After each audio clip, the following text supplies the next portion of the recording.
इस कार्यक्रम के पुण्यार्चक हैं श्रुत संवर्धक समूह गुरु भक्त परिवार, श्री चंद्रदीप जी आगरा, श्री नितिन काला हैदराबाद, श्री विकास जैन इंदौर, श्री मानस जैन टीकमगढ़, श्री दिनेश जैन अली टीकमगढ़, श्री राजीव जी जैन सहारनपुर, श्री नवीन जी छतरपुर, श्री शिवम श्रेयांश जैन भिंड, श्री उदित जैन तन्मय जैन सहारनपुर, श्री हैप्पी भैया शानगढ़, श्री शशांक जैन आरा बिहार, श्री प्रवीण जैन आगरा, श्री नितिन कासलीवाल औरंगाबाद, डॉक्टर श्री अक्षय जैन, डॉक्टर मनीष बोथरा जयपुर, श्री अक्षत जैन सहारनपुर, श्री आदित्य जैन बेगमगंज मध्य प्रदेश, श्री पदम चंद जी बाकलीवाल, नितेश जी बाकलीवाल, सोनाली जी बाकलीवाल, निर्जरा जी बाकलीवाल, ज्योति बाकलीवाल निवासी Abu Dhabi, doctor Akshay Jaipur, Manish Bothra Jaipur. सत्य कभी बदला नहीं जा सकता और असत्य को सत्य किया नहीं जा सकता। आज तक जो कुछ सत्य है वह कभी भी किसी भी रूप में परिवर्तित नहीं हुआ, क्योंकि सत्य जो होता है यदि वही परिवर्तित हो जाए तो वह असत्य की श्रेणी में आ जाएगा। और यदि असत्य को सत्य करने वाला कोई मिल जाए तो वह जगत का सबसे बड़ा असत्यवादी कहलाएगा। यदि कोई ऐसा व्यक्ति हो जो असत्य को सत्य कर दे, जो सत्य होता है वह त्रिकालिक होता है लेकिन असत्य त्रिकालिक नहीं होता है, असत्य तो नियम से तात्कालिक ही हुआ करता है। मेरा जो भी अभी तक मैं जानता था, मैं अभी तक असत्य से ही परिचित था, मैं तात्कालिक बुद्धि से ही ग्रसित था, इसलिए सत्य से कभी भी मेरा पाला नहीं पड़ा। अथवा ये कहें असत्य में ही मैंने अपने आप को सत्य रूप से स्वीकार कर लिया था, इसलिए कभी भी मैं सत्य की ओर ना तो कभी उसकी ओर दृष्टि की और ना कभी सत्य को प्राप्त कर सका, क्योंकि सत्य जो होता है वह त्रिकालिक होता है। सत्य जो होता है वह त्रिकालिक होता है, लेकिन असत्य में त्रिकालिकता नहीं होती है, इसलिए जो स्वभाव होता है वही सत्य होता है। शेष मिश्र दशा सब असत्य हुआ करती है। मिश्र में अमिश्र को दिखा देना, इसका नाम है ध्यान। मिश्र में भी अमिश्र को दिखाने वाला यदि कोई कारण बनता है तो जीव की वह दृष्टि, वह निर्मल दृष्टि जो मिश्र में भी अमिश्र को दिखा दे, तब वह दृष्टि आपके जीवन में बहुत बड़ा परिवर्तन करने वाली होती है। मैंने आज तक विभाव में कभी स्वभाव को नहीं देखा, मिश्र दशा में स्वभाव को नहीं देखा, और मैं मिश्र को ही आनंदित मानता हूं। और जहां से मिश्र से अमिश्र होने की धारा प्रारंभ होती है उसका नाम है संवर्तत्व। क्योंकि आप किसे सुन रहे हैं? अभी आप 12 भावनाओं के अंतर्गत उसी को तो जानना चाह रहे हैं कि सत्य क्या है। तो मैंने सत्य में प्रारंभ दशा से, प्रारंभिक दिन से यह प्रारंभ किया कि मैं सत्य को पहचानूं। मैं हमेशा रहूंगा, मेरे साथ में वस्तु हमेशा रहेंगी, मैं जिनसे परिचित हूं वे मेरे साथ हमेशा निर्वाहन करेंगे। यह मैं इस सत्य से अपने आप को दूर रखता था।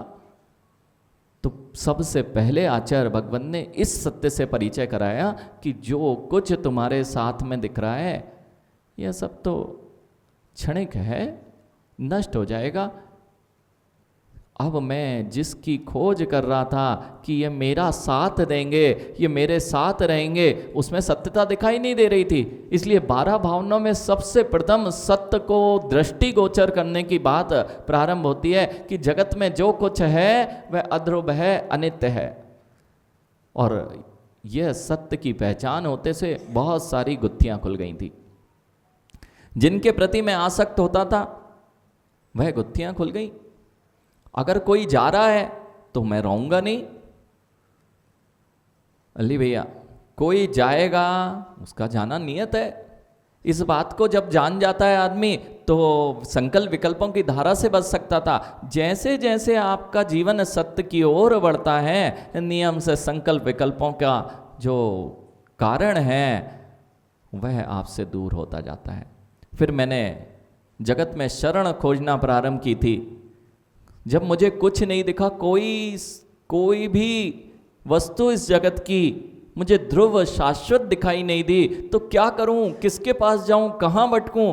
तो मैंने लोगों की शरण लेना प्रारंभ की। हो सकता है धर्म मुझे शरण प्राप्त कराए, तो मैंने अनेक धर्मों का अवलंबन लिया, लेकिन मां हुआ यही कि मैं सत्य से पुनः दूर रहा और धर्म के नाम पर ही अपने आप को अधर्म की ओर प्रेरित करता रहा।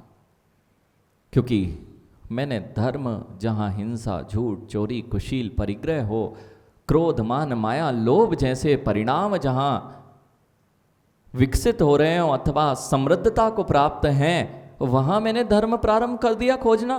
तो फिर मैं अपने मार्ग से भटक गया और सत्य से असत्य की ओर चला गया। फिर आचार्य भगवान ने बताया, नहीं नहीं, जिस स्थान पर तुम्हें शरण प्राप्त करनी चाहिए वह तो वीतरागता का मार्ग है, उसी मार्ग पर तुम्हें सत्य की खोज हो पाएगी, और वह सत्य जिस दिन मिल जाएगा तभी तुम अपने सत्य स्वभाव को प्राप्त कर पाओगे। अभी तो मैं खोजना प्रारंभ किया हूं। मैं ये भावनाएं क्या कर रही हैं आपके साथ में, आपको सत्य से परिचित करा रही हैं। मैं संसार में हूं, मैं संसार में हूं, यह भी जीव नहीं जानता। अज्ञान दशा देखिए कि मैं दुखी हूं। कितने लोग यहां दुखी हैं? नहीं, कोई कहेगा नहीं। अगर दुखी होते तो यहां इतने आनंद से कैसे बैठते? अली भैया, दुखी है कि नहीं जीव? दुखी मानता नहीं है, इसलिए तो दुख से बचने का कभी उपाय ही नहीं करता। और दुखी लगने लग जाए, मैंने कहा ना, अपना जीवन असत्य में ही जीना चाहते हैं। अब जिसने मटमैला पानी पीना, देखो अभी बारिश हो रही और मटमैला पानी आ रहा है, और मटमैला पानी कितना अच्छा होता है ना, नहीं पीते क्या? ये वो बैठे हैं आगरा वाले भैया, यानी मिस्टर की कीमत ज़्यादा है कि अमिश्र की कीमत ज़्यादा है? चांदी करते हैं, और मिलावट वाली चांदी भी होती है। कितने परसेंट वाली? अनिल भैया वो बैठे थे ना, अभी कहाँ गए चांदी वाले? अखिलेश, हाँ, ये सब मिलावट वाले। मिलावट वाले नहीं हो, मिलावट के बिना तो आज तक कोई आभूषण बना ही नहीं। यानी मिलावट के बिना, इनसे कहो कि ये बिना मिलावट की अगर सोने में मिलावट ना हो तो वो आभूषण बनता ही नहीं। खोट नहीं होगी तो आभूषण नहीं बन रहा है। तो मिलावट में कीमत ज़्यादा होती है कि बिना मिलावटी की कीमत ज़्यादा होती है? लेकिन मिलावट का ही आनंद लेता है जब जीव, तो कभी उसे अमिष्ट जो शुद्ध है उसकी कीमत ज्ञात नहीं होती है। ऐसे ही होता ना। नहीं तो इनसे पूछो, ये गेहूं वाले बैठे हैं और कंकड़ वाला गेहूं बेचें तो कितने में बिकेगा? नहीं बिकेगा ना। ये सब अनाज वाले बैठे हैं सामने, तो भैया ऐसा करना कि कंकड़ निकालना नहीं कभी, और उसको भोजन में ले लेना। नहीं तो आटा बना के बेचने वाले हैं जानवी जी, और ये आटा बना के कंकड़ वाला आटा दें। माँ, कितना आनंद आता है ना अगर आपने खूब अच्छा पेड़ा बनाया और पेड़े में बहुत सुंदर बिल्कुल दूध को औंठा और मधुर स्वाद वाला पेड़ा बनाया, लेकिन एक कंकड़ का कण उसमें रहा, एक मात्र छोटा सा, बहुत आनंद आएगा ना। यानी अशुद्ध दशा का आनंद अभी ले रहे हो और उस कसकसाहट को अनुभव नहीं करते हो, इसलिए कभी उसको निकालने का भाव नहीं करते। कितने लोगों को मनुष्य पर्याय में आनंद नहीं आता? आ रहा है महाराज जी। अरे घर में ऐसा आनंद है कि इसलिए तो कभी भाव ही नहीं बनते कि सोर जाए। कभी ये देखते ही नहीं कि ये सही है। अशुद्धता में आशीष इतना आनंद आता है यदि जो शुद्ध व्यक्ति है। देखो मैंने कहा है, पहले भी कहा है, सबकी सामर्थ्य नहीं कि शुद्ध की ओर दृष्टि कर ले। हिमांशु, जयपुर में बहुत जौहरियों की दुकान है, सत्य ना? सुरेंद्र भैया, जौहरियों की बहुत, ये तो प्रसिद्धि है जौहरियों की, रत्न व्यापारी यहीं से पूरे देश विदेश में, यहीं कीर्ति नगर से कितने सारे हमें बता गए कि महाराज हमारा व्यापार इधर है उधर है, अनेक देश विदेशों में। तो ज्ञानी जितनी जौहरी की दुकान है, उनकी दुकानें जैसे ही पान की गुप्ती पे भीड़ लगती है वैसी लगी रहती है ना। अरे जयपुर तो है, जयपुर में तो जौहरियों की बहुत सारी दुकानें हैं, तो पान की गुमटी पे ज्यादा भीड़ लगती है कि जौहरी की दुकान पर? शुद्ध कहां मिलता है? पान की दुकान पर आनंद है कि शुद्धता में आनंद है? मां स्वर्ण आभूषण जहां मिल रहे हो अखिलेश, रत्न जहां मिल रहे हो वहां आनंद है कि पान की गुमटी पे जाने पे आनंद है? लेकिन हर कोई नहीं जा पाता ज्ञानी। जयपुर के कितने सारे लोग ऐसे होंगे जो कभी आपकी दुकान पे चढ़ने के भाव भी नहीं बना सकते। कई तो ऐसे होंगे कि अपने से कोई इसका प्रयोजन नहीं है, दूर दूर तक लेना देना नहीं है। बहुत कम लोग हैं जो पहले सोच पाएं कि मुझे आभूषण लेना है, स्वर्ण लेना है, रत्न लेना है, और उनमें सोच भी पाएं तो इतनी उनके पास में राशि नहीं है कि वे इस दुकान पर चढ़ पाएं। चढ़ भी जाएं तो वहाँ भी फिर सामने अनेक प्रकार की कीमतवान कीमती बहुमूल्य चीज़ें दिखाई देती हैं, यानी फिर लोग वहाँ से खाली हाथ लौट आते हैं। कुछ लोग ही होते हैं जो उस रत्न को लेकर, बहुमूल्य चीज़ों को लेकर अपने पास आ पाते हैं। अब देख लेना, जयपुर में बहुत जौहरियों की दुकान है, लेकिन जौहरियों की दुकान से कई अधिक पान की गुमटियां हैं। जौहरी से कई गुना अधिक पान की गुमटी है, लेकिन कीमत किसकी है?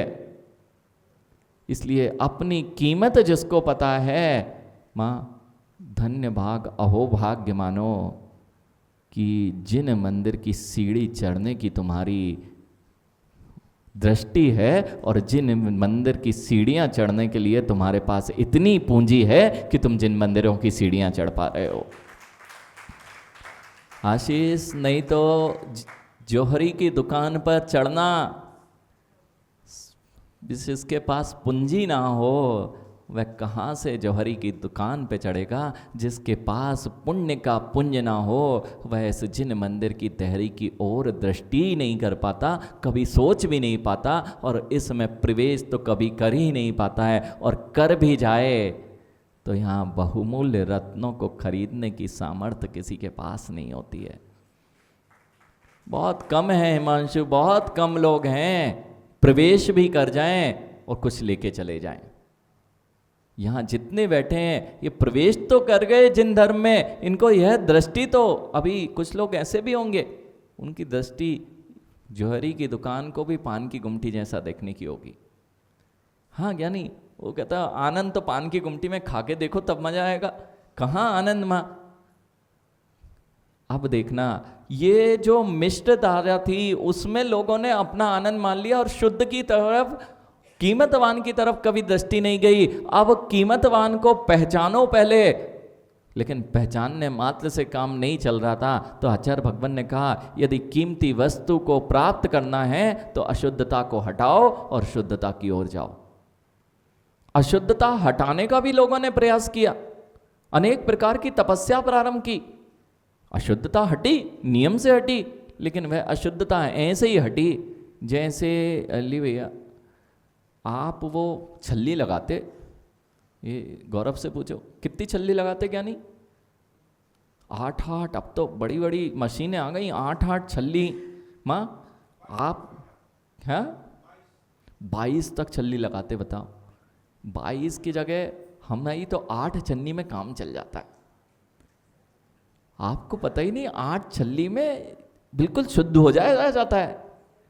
माँ आज तक 8 छल्ली नहीं लगाई हिमांशु, इनने 22 तो लगा ली, लेकिन आज तक उस अपने जगह पे स्वाध्याय कर रहे होते गौरव, तो पता चल जाता कि मैं दूसरों को तो शुद्ध करने का प्रयास कर रहा हूँ, उसमें से कंकड़ निकालने का प्रयास कर रहा हूँ, लेकिन मेरे अंदर जो 8 प्रकार के कंकड़ पड़े हुए हैं उनकी छल्ली कब लगाऊंगा? जब वे इससे अलग हो जाएं। कभी विचार ही नहीं किया। देखो मैंने कहा ये भाव जो चल रहे हैं ये संवर भावनाएं, अभी तक मैं आपको शुभ और अशुभ पता चला, कर्मों की ही बीच में खिला रहा था कि शुभ कर लोगे तो अशुभ से बच जाओगे, अशुभ से कर लोगे तो शुभ पे आ जाओगे। अब मैं कह रहा हूं पूरा शुद्ध चाहिए तो शुद्ध को देखो। लेकिन करा क्या, छन्नी भी लगाई लोगों ने, बहुत कुछ प्रयास किया कि शुद्ध होना है, लेकिन एक तरफ से बच्चा खड़ा था। अली भैया गेहूं साफ कर रहे थे, माँ गेहूं साफ कर रहे थे, और धीरे से बच्चा वहां से कंकड़ उठा के गेहूं में डाल रहा था। कितना आनंद आएगा ना। आप साफ कर रहे थे, एक माँ आप तो साफ ही नहीं करते, आप तो सब पैक वाला, उसमें पता है क्या क्या रहता है, इनसे मिल लेना क्या क्या रहता है। आप क्या वहाँ देखो जितनी बाजार की चीज़ें, हम लोग कभी आपको हमने आज तक कोई भी चीज़ छुड़वाई नहीं, छुड़वाई क्या, अभी तक नहीं छुड़वाई। लेकिन आप लोग कितने अच्छे हो, जिसमें अशुद्धता मिली हो उसको भी लेते हो, तो कितनी समझदार लोग हैं आप। माँ बाजार का भोजन हमने कभी छुड़वाया, पूरा शुद्ध होता है, पूर्ण शुद्ध होता है बाजार का भोजन, इसलिए तो आप लोग लेते हो, और घर का अशुद्ध होता है इसलिए उसको छोड़ते जा रहे हो। देखना आनंद किस में आ रहा है। आशीष इनसे पूछो, बाजार में आनंद आता है ना, जितने युवा हैं उनसे पूछो भोजन किस में आनंद आता है। माँ बच्चे कहाँ भागते हैं, बाजार की ओर। तो बाजार में शुद्ध मिलता है ना, बाजार में शुद्ध मिलता है ना, तभी तो बाजार की ओर। तो मैंने अभी आपसे कहा अभी तो मुझे अशुद्ध में ही आनंद आ रहा है और शुद्ध की ओर दृष्टि ही नहीं जा रही है, तो शुद्ध कब प्राप्त करूंगा। और माँ वह अशुद्ध, मैंने कहा मैं आपसे कुछ भी नहीं छुड़वा रहा। अब उनसे पूछो, जिस गेहूं में आप बीनते हो और बच्चा कहीं से पीछे से गेहूं में कंकड़ मिलाता रहे, और या फिर आपने रख के गए और जिसमें साफ सुथरे बीने बिनाए गेहूं रखे थे, और बच्चा आया खेलते खेलते गलती से ही, जानबूझ के भी नहीं, गलती से वहीं कंकड़ रखे थे, और जो आपके बिने बिनाए गेहूं थे उसमें डाल दे, कितना आनंद आएगा ना, क्या आनंद आएगा ना। अब देखो बच्चे की स्थिति क्या होती है, अब बच्चे की बेचारे की दया और धर्म और कहाँ चला जाता है, विलीन हो जाता है। अब ये देखते देखते मैं अपने उस गेहूं को साफ करने के लिए तो दृष्टि रखे हूं, लेकिन मेरे साथ उस क्रोध कषाय के करते ही मेरे अंदर कितनी अशुद्धि आ जाती है ये मैं भूल जाता हूं। इस कार्यक्रम के पुण्यार्जक थे शुद्ध संवर्धक समूह गुरु भक्त परिवार, श्री चंद्रदीप जी आगरा, श्री नितिन काला हैदराबाद, श्री विकास जैन इंदौर, श्री मानस जैन टीकमगढ़, श्री दिनेश जैन अल्ली टीकमगढ़, श्री राजीव जी जैन सहारनपुर, श्री नवीन जी छतरपुर, श्री शिवम श्रेयांश जैन भिंड, श्री उदित जैन तन्मय जैन सहारनपुर, श्री हैप्पी भैया शानगढ़, श्री शशांक जैन आरा बिहार, श्री प्रवीण जैन आगरा, श्री नितिन कासलीवाल औरंगाबाद, डॉक्टर श्री अक्षय जैन, डॉक्टर मनीष बोथरा जयपुर, श्री अक्षत जैन सहारनपुर, श्री आदित्य जैन बेगमगंज मध्य प्रदेश, श्री पदम चंद जी बाकलीवाल, नितेश जी बाकलीवाल, सोनाली जी बाकलीवाल, निर्जरा जी बाकलीवाल, ज्योति बाकलीवाल निवासी Abu Dhabi, doctor Akshay Jaipur, Manish Bothra Jaipur.